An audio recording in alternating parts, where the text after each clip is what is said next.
I wasn't sure what I was going to be for Halloween this year. But then I remembered I wasn't going anywhere, so it didn't really matter. But it did remind me of the Nightmare Night costumes for My Little Pony. Now there's a lot of misconceptions out there, so let me set the record straight on what these are. A legendary magic user, one who felled a monstrous beast and sacrificed themselves only to return in a flash of glory and might.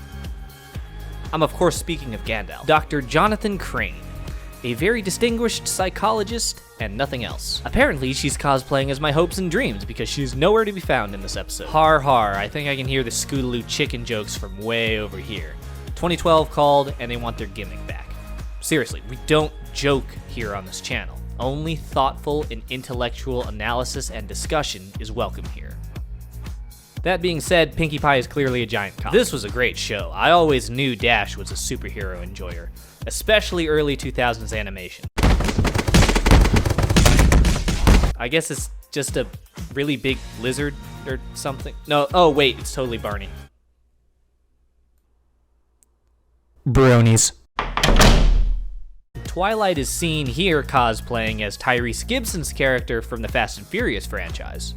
Oh look, a furry. We know Rainbow Dash is the cinephile of the main six, and as we can see here, she is exhibiting her status as Ponyville's #1 Matt Damon fan. For God's sake, Rarity, hippogriffs became sea ponies during an oppressive time period in their species' history. Their culture is not your Halloween costume. Hashtag do better. This one's quite obvious.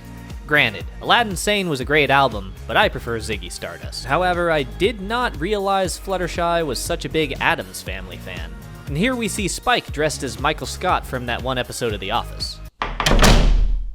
Anyone who doesn't know what this is clearly not a true fan of Digimon. Izzy, that's my OC. Please do not steal. This is what it would look like if Cyclops from the X-Men was a cop on Reno 911. I think I remember seeing this one on some Ubisoft concept art for the next Assassin's Creed game that no one asked for. Now this one is fitting, since apparently Cleopatra was also incredibly short. I'm really looking forward to that Pit Petals cover of Trot Like an Egyptian. She ripped a butterfly in half and is using its mutilated corpse as a fashion accessory.